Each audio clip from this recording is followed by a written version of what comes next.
All right, I welcome. have, I know, Dibs. I know. Wake up. No, no, no, I no, have bad no. news. Let him sleep, Shiroi. That way, when there's this is a very gameplay part. That way, maybe he'll be a bit more perky and willing to be more Sure. vocal when there's more Okay, story. So, okay, guys. I think I figured out the pattern here. The theater has pretty much become our hub world. So it's go off here looking for Tommy, come back to the theater. Go off now looking for Tommy, go back to the theater. Pray to God we find Tommy and Jesse, go back to the theater. well, this entire game takes place in Seattle, so it helps to have a somewhat head of house of Uh, operations of sorts. Ah, Pedro, yes. no, Seattle, a location that looks so Seattle, a location that looks very Seattle-y. It's not like I can get this environment mixed up with all the others. not only that, Pedro, but are you forgetting that a lot of this game doesn't take place in Seattle? You could tell me this game takes place in bloody Alaska, and I believe. Well, actually, Jova, all 3 days for both Ellie and Abby take place in Seattle. So. You're forgetting that other part Well, of yeah, the true. story? Well, yeah, it is true that Abby does go away from Seattle in the 3rd day, but that's it, really. You'll remember when we get there. So yeah, that's one of my biggest problems with the game. If they didn't tell me that this is a different location from everywhere else they've been, I'd have believed that they was in the same location because everything looks the bloody same. It doesn't matter whether we're in Seattle or wherever the hell we are in the flashbacks. And apparently, No- all these segments I know must it's be. supposed to be in a post-apocalyptic world and everything looks dark and grimy and gritty and all that. But even in other post-apocalyptic movies, I can tell at least you're in a different place to where you were previously. Again, the quintessential example is Resident Evil. Like, they're practically perfected the formula of, handling an apocalyptic setting while not looking dull, mind you. They have a lot of interesting stuff and concepts going on about here and there. Again, mind you, these locations have to be close enough for Ellie to leg it on foot. So we're probably not even that far from the theater unless she's been running and walking for hours on end, all within a day here and there, which I highly doubt unless she has developed superpowers or super stamina here. But that just goes back to it as well, though.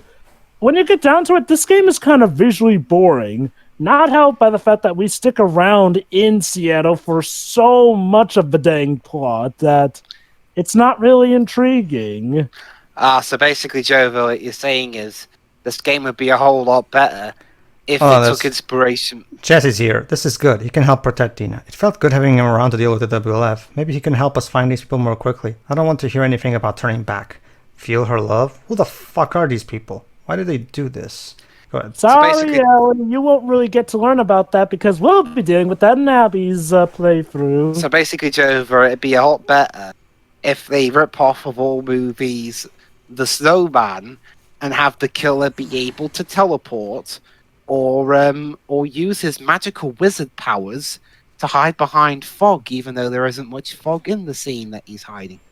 A good way to put it is like, well, it feels like one of the issues that was had with, the first 2 seasons of Legend of Korra, where Legend of Korra felt like it was deliberately trying to be the opposite of the original Avatar: The Last Airbender, even to its detriment, for the sake of, not wanting stuff to feel the same as the original game. Which is funny, because also in Legend of Korra in the first 2 seasons, it's like, oh, well, okay, more so the first season of Legend of Korra. It's like, oh, instead of going across the world in Avatar, we're spending it all in pretty much just one city.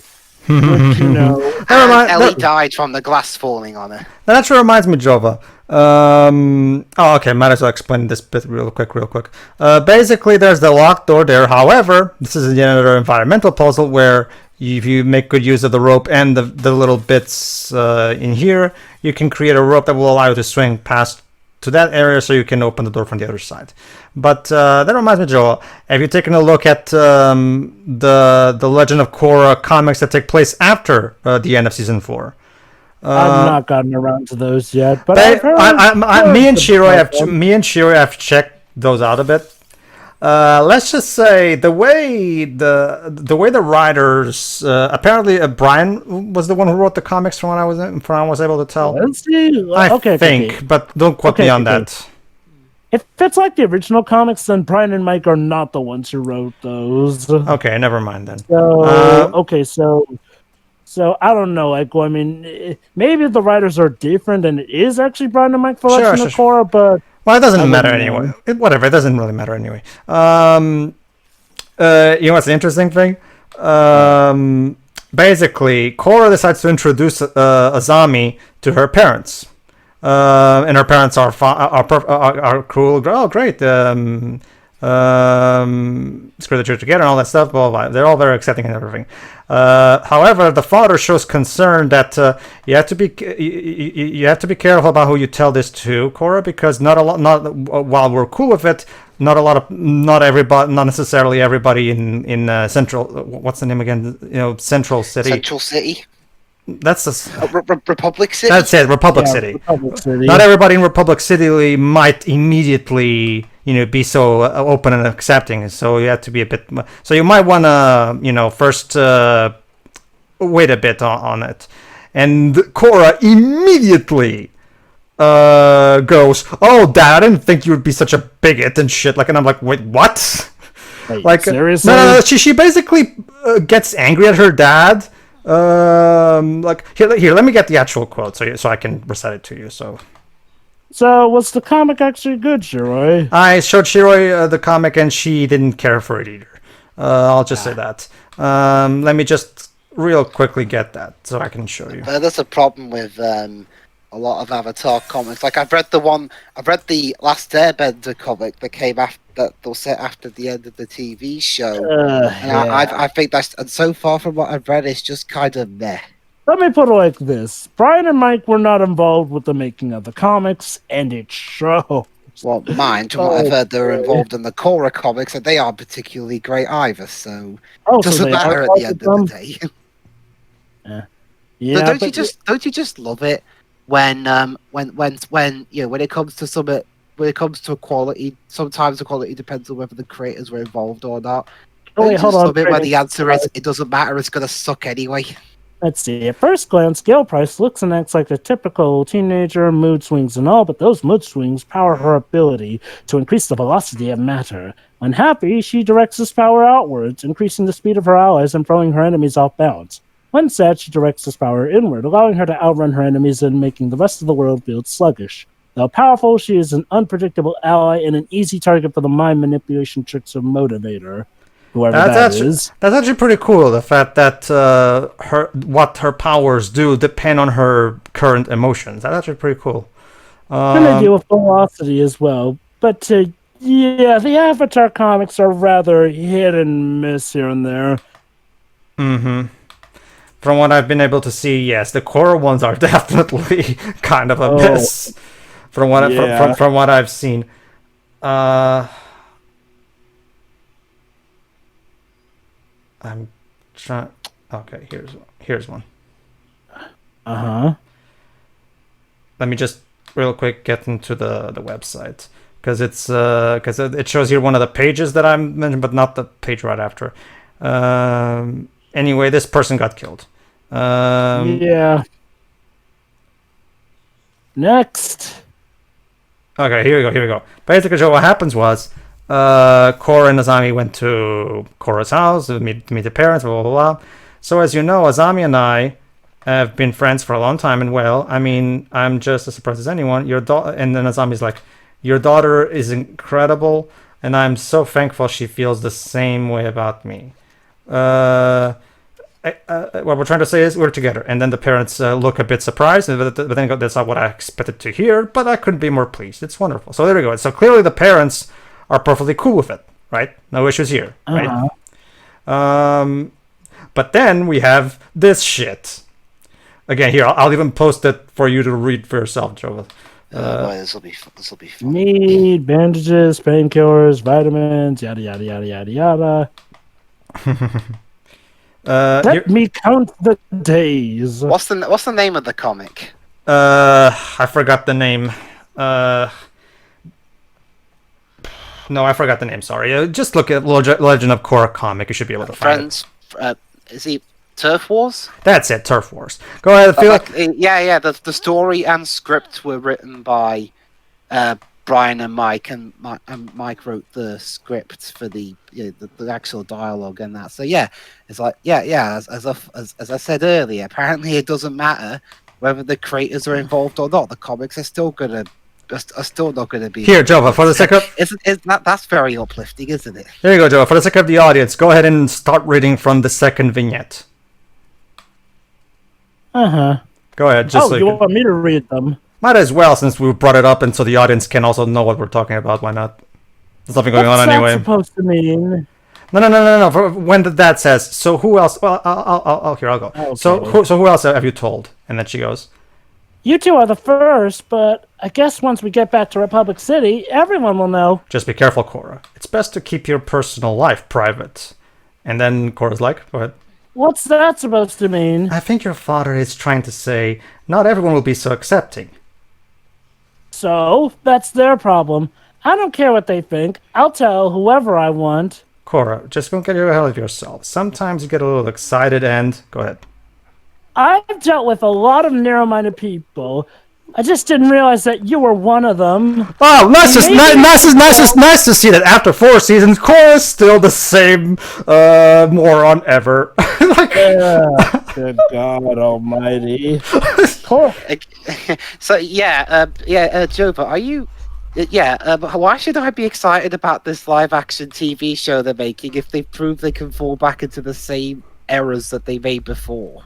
Okay, to be fair, TV writing does not always translate well into comic book writing. But they've been writing that. They've written that character for 2 years.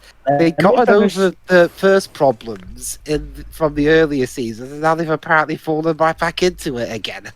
That's the thing. Regarding the handling of the whole gay couple thing, I don't know. I mean, like I've said before, it feels like at the end of Legend of Korra, it felt like something that, they wanted to show up for the end, but didn't exactly have an idea for how they would handle the relationship here. Now, look, they have shown that while they do make mistakes, they do eventually learn from them. Legend of Korra itself being an example. So, yeah, despite this bump in the road with the comics, I'm willing to give them the benefit of the doubt with their remake of their original show. But they've done this so... But they've done this so many times, they've done stuff like this over and over again. They think they've gotten over something, but then they either fall back into it or they do something worse. Yeah, that unfortunately comes with being human. Unfortunately, some people are capable of that. Now, look, I get being human, but I mean, seriously, you fall into that trap again. I thought you'd have learned, at least written it down or something. Like, don't do this or something. Well, Debs, some people need more than just. Some people do need more than just one attempt to fix their mistakes, because not everybody is as good at fixing their mistakes as others. Yeah, and like I said before, writing a comic does not translate to the same as writing a TV episode. Like, you get the semblance that this will get dealt with, but because it's a comic, the pacing feels a lot different. Like, I assume that Korra eventually works things out with her parents, and her being her, I can sort of see her being a bit rambunctious. I think the problem is with this being limited by a comic, it may not be portrayed as well as Brian and Mike wanted to be portrayed. Like I said, just because someone is skilled with being a TV or show writer doesn't mean that their writing will always translate that well into comics. So I'll just put it like this. While it's a comic, I don't really judge their TV show stuff based off of their comic stuff, because if we were to do that case, well, then we'd have to say that, what's the name of the comic book writer who constantly makes bad movies these days? David Goyer? Miller? No. Yeah. David Goyer. David Goyer makes amazing comics, but the movies he directs don't turn out quite as good as his comics. More like Wrights, but yeah, I get what you mean. Well, I mean that comic example you mentioned, the Korra one. I mean, that bit is even more egregious, since apparently they were warned they were gonna get homophobic backlash. Apparently, they never do. So, what was the point of that then? Oh, well, regardless, going back to the to the whole mistake. Well, here's the thing, guys. Here's the thing. Let me put it this way, in a way you'll understand. When we originally did, and that if I remember correctly, that didn't even get published. The audio got lost. Remember when we did our commentary of what was that name again? That movie again, Jova? The movie with Adam Sandler where he tells stories, bad time stories. No, bad time stories. Stories. That's it. That's it. Where he fell asleep Yeah, during. you fell asleep during that commentary. And this was years ago, and we specifically had a conversation with you where we would have to try not to get asleep again because that's kind of a bit anti-productive and all that stuff. But then it came to a point where you actually did that again, and it took more than one try for you to fix that mistake. So sometimes people need more than one try to fix their mistakes. And I will give Brian and Mike this.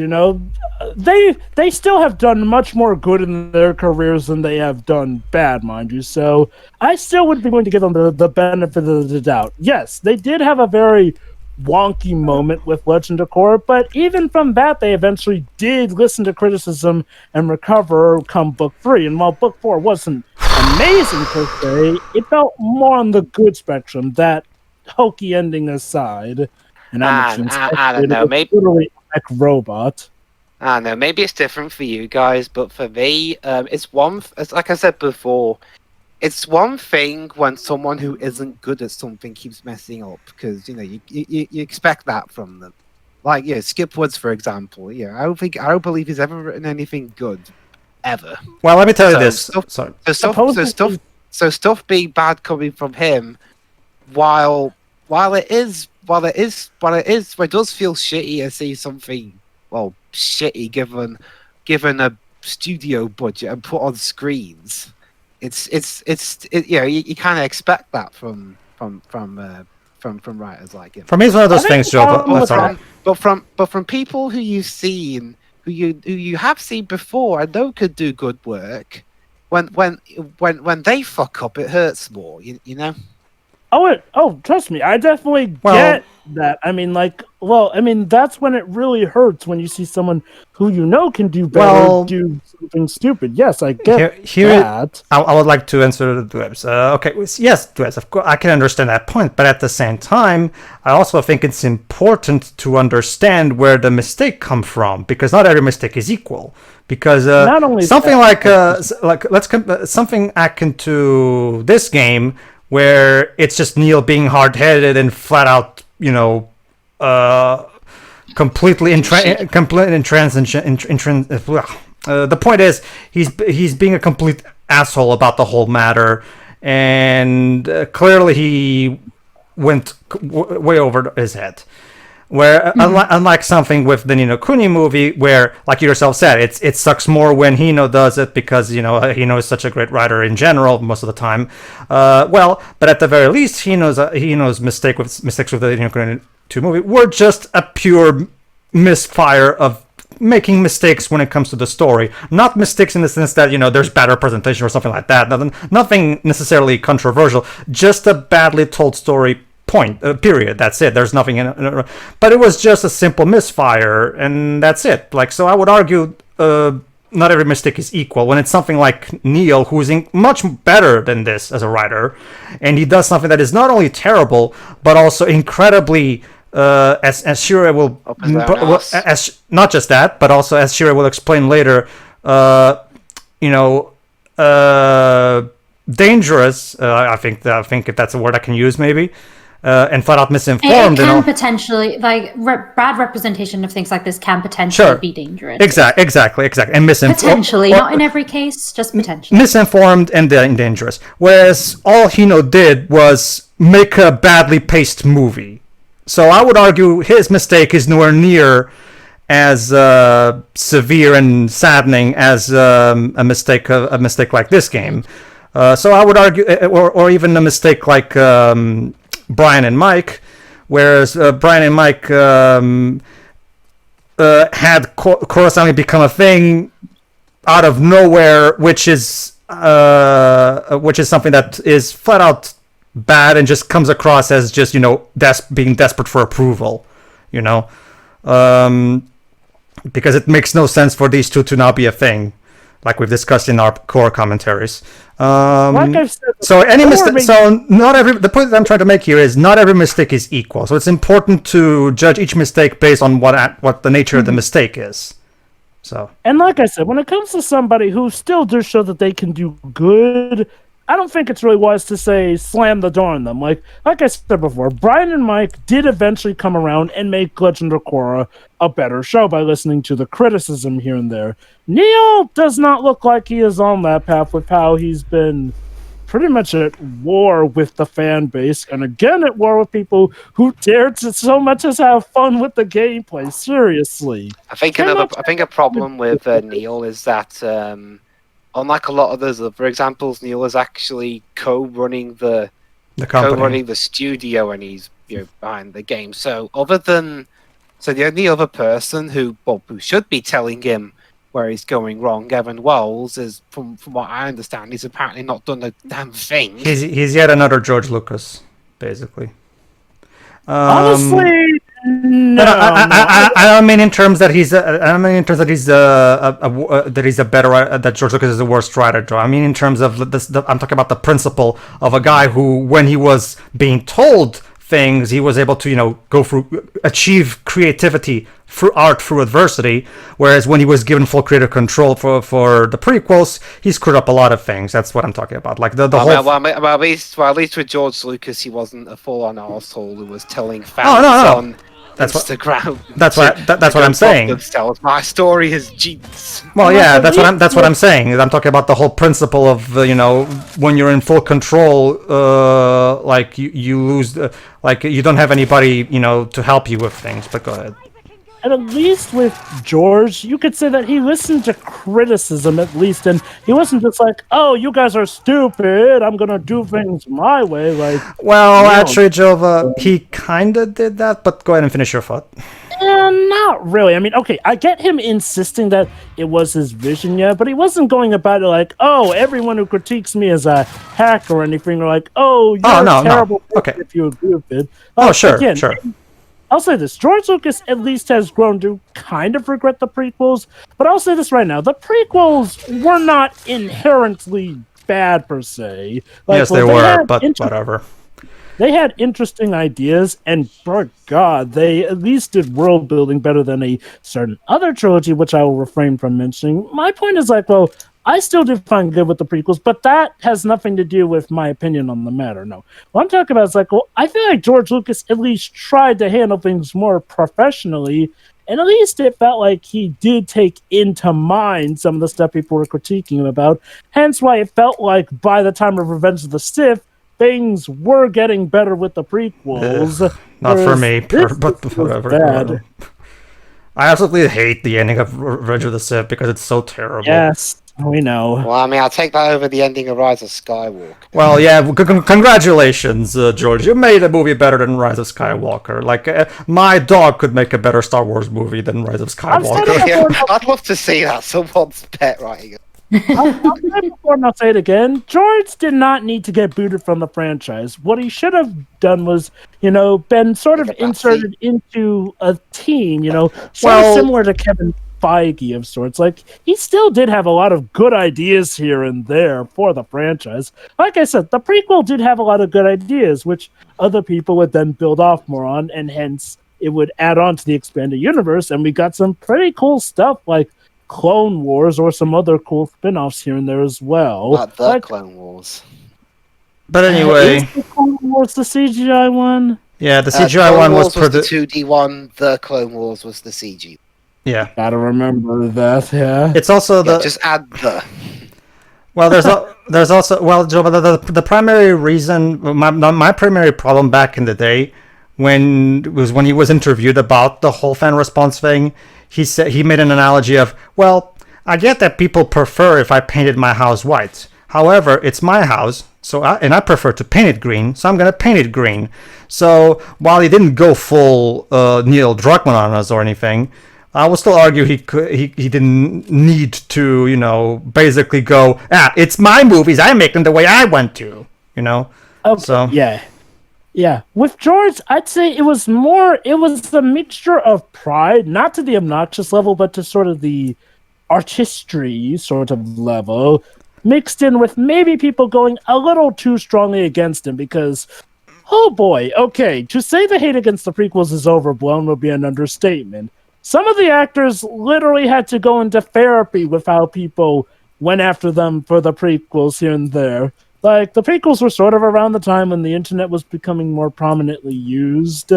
I'll just say it right now. That one time when Hayden Christensen came back, and you could see the look of relief on his face when people actually celebrated his showing up for that anniversary showing as opposed to hating him, is something to behold. And God, the less said about what happened with Jake Lloyd, the better. Oh yeah, no, that definitely is a thing. Yeah, I agree. And the guy playing Jar Jar Binks is going to therapy. The point is, like, well, when it comes to the prequels, the actors were not the problem. No, the prequels had a lot, and I do mean a lot of problems. I will not deny it. But at the very least, I could say that they did indirectly give us good stuff. Like, if we didn't know the prequels, wouldn't have gotten the Clone Wars. And the Clone Wars has been one of the best things to happen to Star Wars, period. as long as you ignore the pilot movie, that was terrible. But yeah. Okay. That's the interesting thing. The Clone Wars is one of the is probably the most well-received thing to come out of the prequels. And yet to say it didn't get off to a good start would be an understatement. It's because Let's movie that is essentially just a few episodes glued together, and keep that and bring that movie to cinemas. Not only that, but showcasing the new character Ahsoka Tano. Talk about greatness from small beginnings. The fan base loathed Ahsoka when she was first introduced. It's just considered in some circles, just considered worse than Honestly, Jar Jar. The interesting thing is that while I hate that moment when in that movie where Anakin is telling her off because like, oh, I've had everything under control. No, you didn't. You were literally surrounded by freaking enemies. What do you mean you had her? And right before he says that, he said, I could use a little help. Then she helps him. And he's like, why did you help me? I had everything under control. What the fuck are you talking about, you moron? But that's it. But outside of that bit, that's the interesting thing. I actually liked Anakin better in that movie than in the prequels because at the very least he wasn't whining all the time. Yeah. Anakin is pretty great in the Clone Wars. I mean, okay, in terms of the whininess, I would argue that the one area in the prequels where it worked to an extent was the second half of Revenge of the Sith, because by then he's a villain and he's being all deluded because of he thinks he could be so powerful and that, but because he's so deluded, it starts turning everyone against him, even his own wife. The problem is he's been doing that ever since the beginning of the second prequel. So like, and congrats, guys! We managed to fill up most of the part talking about something more interesting than Last of Us 2, the Star Wars. Star Wars. Okay, so game, guys. All right, so we'll see you in part 17 where we talk about paint drying. No, actually, don't worry, everybody. For this was a very gameplay part, so I did. However, starting with the next part, I'm gonna turn this car. Okay, children, I'm gonna turn this car around, and we're gonna go back into talking about the game. So.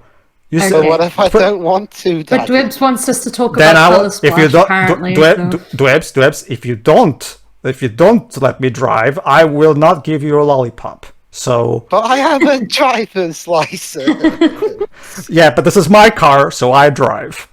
Wait, Pedro. So to quote Quantum Break, your car, your music. Yes, exactly. Your silent playing music that we cannot even hear. No, we will be listening to K-pop. Basically, Shiroi.